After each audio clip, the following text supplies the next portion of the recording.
She was just serving dessert when a millionaire's wife deliberately tore her uniform in front of everyone. But no one, especially the wife, was prepared for the millionaire's next move. This is a story of ultimate vindication. The Aerie was less a house and more a statement.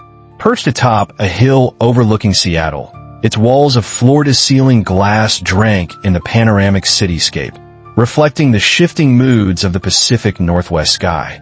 Polished concrete floors flowed like frozen rivers through minimalist spaces, where each piece of furniture and art was placed with surgical precision. This was the world Chloe, at 30, navigated with a quiet, almost invisible grace.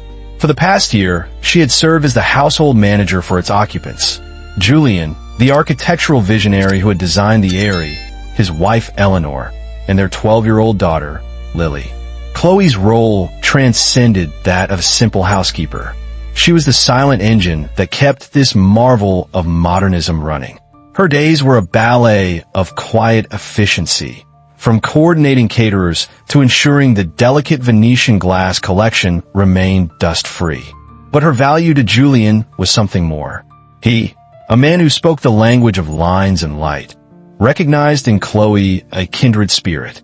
He'd often find her paused before a new painting in the gallery hall, her head tilted in contemplation. "The artist is playing with the tension between form and chaos here," she might murmur, and Julian would engage, discussing art history with an enthusiasm he rarely showed others. He treated her not as staff, but as a respected intellectual peer. This treatment was a constant source of friction for Eleanor. Where Julian saw intellect, Eleanor saw a threat. She, who had married into this world of curated perfection, felt a gnawing insecurity that no designer gown or charity gala could quell. Her attacks on Chloe were subtle, like 1,000 tiny paper cuts. A passive-aggressive comment on the placement of fresh flowers. A feigned disappointment that a specific brand of sparkling water was out of stock. Each critique was delivered with a saccharine smile that never reached her cold, watchful eyes. Chloe, a woman of immense patience and self-possession, would simply nod, apologize, and rectify the non-existent issue, refusing to give Eleanor the satisfaction of a reaction. The first tremor of the coming earthquake happened on a Tuesday afternoon. Chloe was arranging Julian's architectural drawings for an upcoming presentation in his studio. Eleanor entered, a silk robe trailing behind her, and observed Chloe's work. "You know, darling," she said to Julian, who was sketching at his desk, her voice dripping with false sweetness, "I do worry. Chloe organizes your work so personally. One might think she understands it better than I do." Julian looked up, his focus broken. He saw Chloe's hands momentarily still over the blueprints. Without missing a beat, he replied calmly, "Chloe has a master's in art history, Eleanor. Her understanding of spatial composition is exceptional. She's an asset." He meant it as a statement of fact, a defense of his trusted manager. But Eleanor heard it as a confirmation of her deepest fears. She shot Chloe a look over Julian's shoulder, a brief, chilling flash of pure resentment. It was a promise of the storm to come. Chloe felt it in the pit of her stomach. The gilded cage had just become a battleground. In the weeks that followed, Eleanor's covert hostility escalated into a campaign of psychological warfare. The microaggressions became bolder, designed to destabilize and undermine Chloe's confidence. One morning, Chloe entered Julian's studio to find the meticulously organized blueprints from the day before mysteriously shuffled and disordered. Later, Eleanor would remark with feigned innocence, "Oh dear, Julian was so frustrated this morning. He couldn't find a thing. We must be more careful, Chloe." Chloe knew who was responsible, but held her tongue, spending 2 hours silently restoring the order that had been deliberately destroyed. It was a silent, bitter battle of wills. Eleanor began targeting Chloe's appearance, her critiques veiled as helpful suggestions. "That charcoal gray tunic is so functional, Chloe," she'd comment. "But don't you think it draws a bit of attention? We wouldn't want the staff to outshine the decor." The uniform, a tasteful and professional garment chosen by Julian's own firm, was now framed as an act of defiance. Every day, Chloe felt as though she were walking through a minefield, each step carefully calculated to avoid an explosion. The tension in the air tightened as preparations began for the most important event of the year, a private dinner for the potential patrons of the new Julian Vance Museum of Contemporary Design. This museum was Julian's legacy project, the culmination of his life's work. The evening had to be flawless.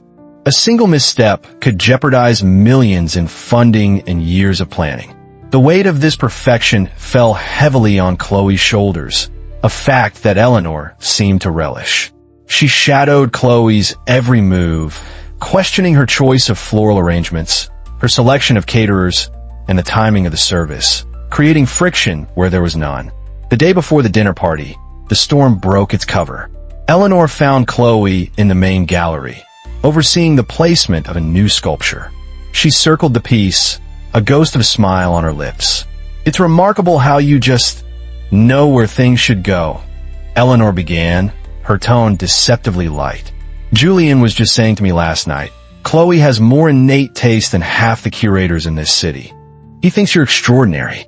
She paused, letting the words hang in the air. The compliment was a poisoned dart. It was not praise, it was a warning. It meant, "I know he admires you.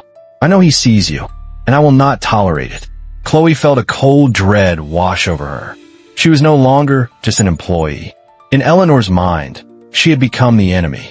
The stage for the following night's performance was now set, and Chloe had been cast as the villain in a play she never auditioned for.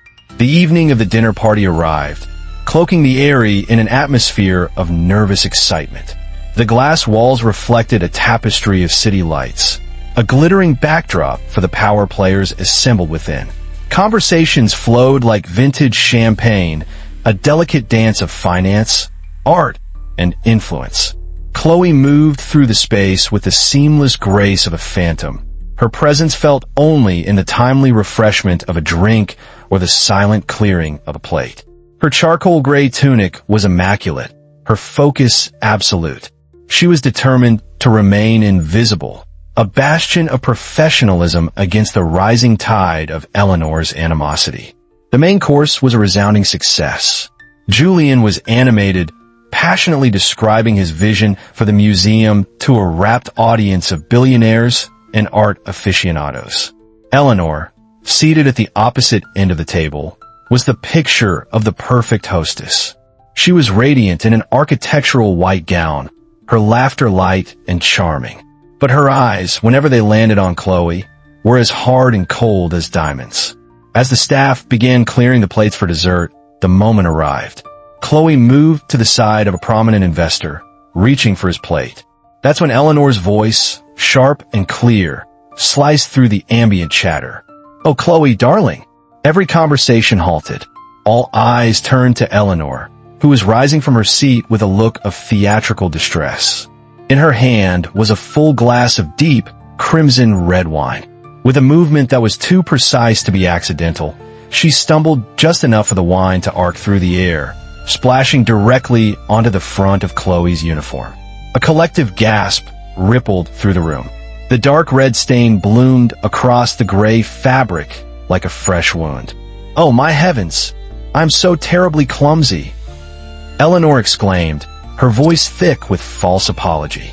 She rushed over to Chloe, dabbing at the stain with her napkin. "Here, let me help you.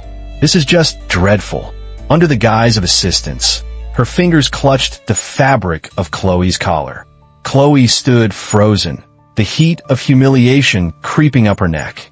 She could feel the stares of every guest, a mixture of pity and morbid curiosity. Then, Eleanor's performance reached its cruel crescendo. "This material is just so stubborn," she said, her voice dropping to a conspiratorial whisper that everyone could hear. With a sudden, vicious yank, she tore the fabric.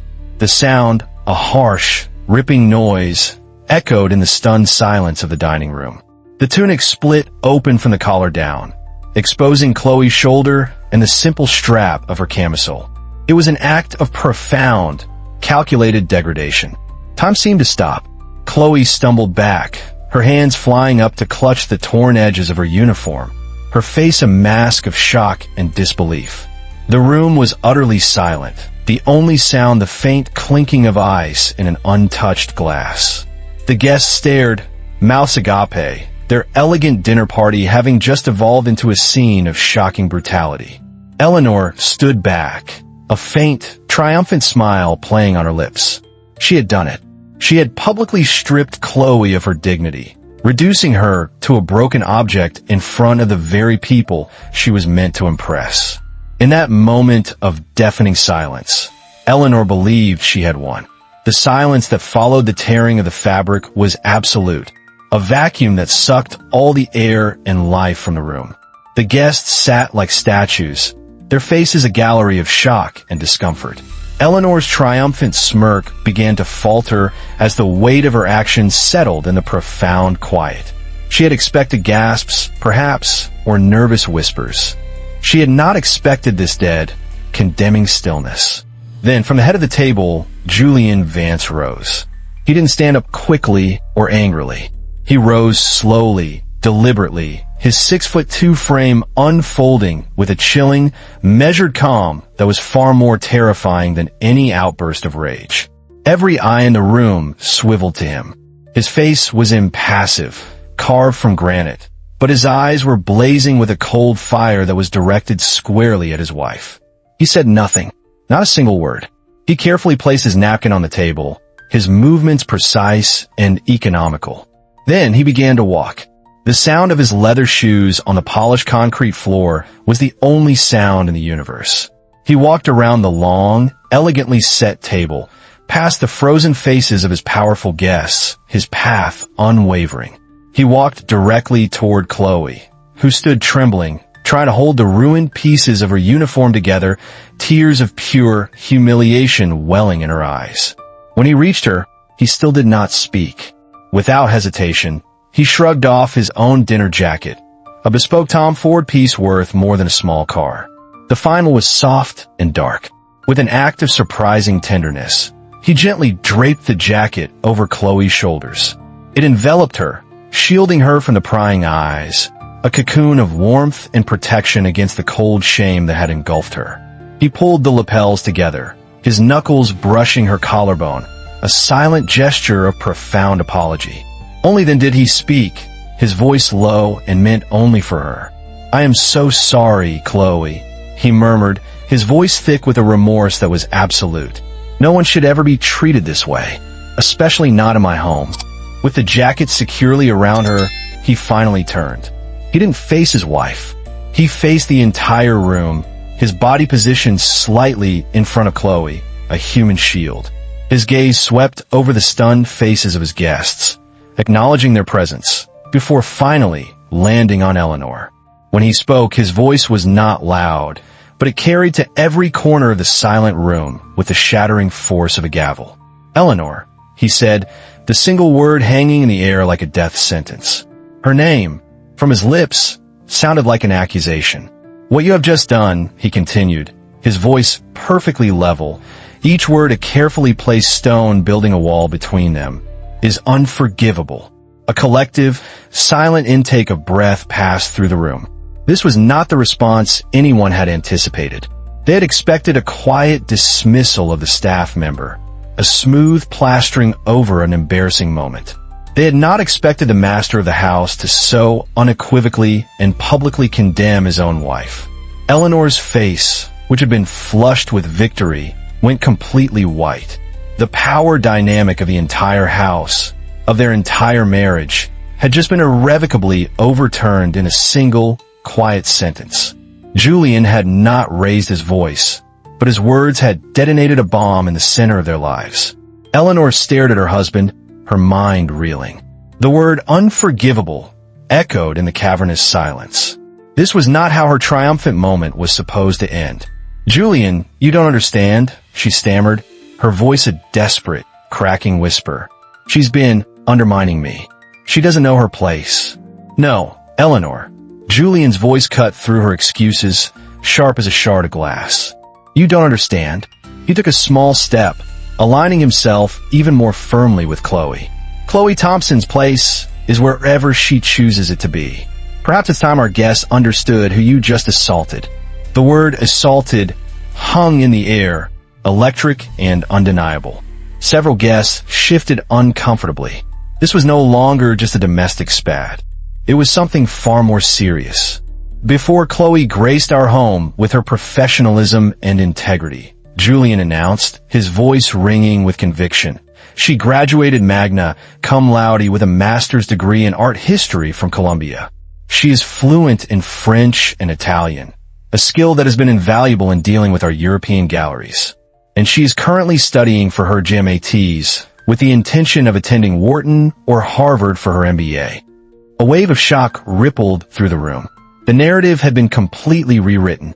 The housekeeper was, in fact, an academic and a future business leader, a woman whose intellectual credentials likely surpassed many of the people at the table. An investor who had been in a deep discussion with Chloe about a pre-war German painting earlier in the evening looked at her with newfound, profound respect. Eleanor's face crumpled. You're defending her over your own wife. I'm defending what is right, Julian countered, his voice unyielding. I'm defending dignity. I am defending a person of exceptional character from a baseless, cruel attack. As if on cue, a small voice pierced the tension. Mommy hurt Chloe. 12-year-old Lily stood in the archway to the dining room, her face streaked with tears, clutching a teddy bear. Chloe never hurts anyone. She helped me with my French homework and she explained the swirly stars in the Van Gogh painting to me. You're mean, Mommy. The simple, honest testimony of a child was more damning than any adult condemnation. It painted a picture not of a social climbing threat, but of a kind, intelligent mentor. The cruelty of Eleanor's actions was laid bare, stripped of all its sophisticated justifications. One of the most influential potential patrons at the table, a formidable older woman named Mrs. Albright, slowly folded her napkin and placed it on the table. She looked directly at Eleanor, her eyes filled with a cool disdain. Mr. Vance, she said, her voice carrying the authority of old money and unimpeachable character, your home is exquisite. Your vision for the museum is brilliant, but I will not invest in a project whose leadership tolerates such a disgraceful lack of human decency. Another investor, the man Chloe had spoken with earlier, stood up. He walked directly to Chloe, ignoring Eleanor completely. He pulled a business card from his wallet and pressed it into her hand. Ms. Thompson, he said respectfully, when you graduate with that MBA, you call me. My firm is always looking for talent with your kind of poise and expertise. One by one, the guests began to rise, their excuses for leaving polite, but their disapproval palpable. The multi-million-dollar dinner party had collapsed into a referendum on character, and Eleanor had been judged and found wanting. She stood alone, a pariah in her own home, watching as her carefully constructed world shattered around her. After the last guest had departed, leaving a trail of silent judgment in their wake, the area felt vast and empty. The magnificent dining table, with its remnants of a feast, now looked like a monument to a spectacular failure. Lily had run to Chloe, clinging to her waist, refusing to let go. Julian, after ensuring his daughter was comforted, turned his full attention to the woman, still wrapped in his jacket. Chloe, he said, his voice heavy with the weight of the evening. There are no words to properly apologize for what you were subjected to tonight. It was a failure on my part for allowing the environment in this house to become so toxic. Mr. Vance, you don't have to, she began, her voice hoarse. Yes, I do, he insisted gently. Words aren't enough. The offer from my guest was genuine, but I have a better one. He looked at her, his expression serious and sincere. I want to fund your MBA. All of it. Wharton, Harvard, wherever you get in. And when you graduate, there's a position waiting for you. I want you to run the Vance Foundation, to head the acquisitions for the new museum. It's not a gift, Chloe. It's an investment in a brilliant mind. Chloe stared at him, overwhelmed. In the span of one horrific hour, her life had been torn apart and then reassembled into something beyond her wildest dreams. Through her tears, a small, watery smile emerged. Thank you, Julian, she whispered, using his first name for the very first time. Thank you for seeing me. Across the room, Eleanor stood by the glass wall, a solitary figure against the glittering city lights. She watched her husband offer another woman the future she had so desperately tried to protect for herself. She hadn't just torn a uniform. She had torn the very fabric of her marriage, her family, and her own self-respect. The silence from her husband was her verdict. 6 months later, an acceptance letter from Harvard Business School lay on the minimalist desk in Chloe's new, sun-filled apartment. She was no longer a household manager, but a consultant for Julian's firm, already contributing ideas that were reshaping the museum's core collection. The incident at the Aerie became a quiet legend in Seattle's elite circles, a cautionary tale about the difference between wealth and class. It forced a family to confront the ugly truths hiding beneath a beautiful surface. The real masterpiece in the Vance home was never a painting or sculpture. It was the quiet, unshakable dignity of a woman who refused to be broken, and the courage of a man who finally chose to stand up for what was right. What do you think is the true measure of a person's worth? Let us know your thoughts in the comments below, and always show kindness. If this story moved you, please consider liking and subscribing for more. Comment respect.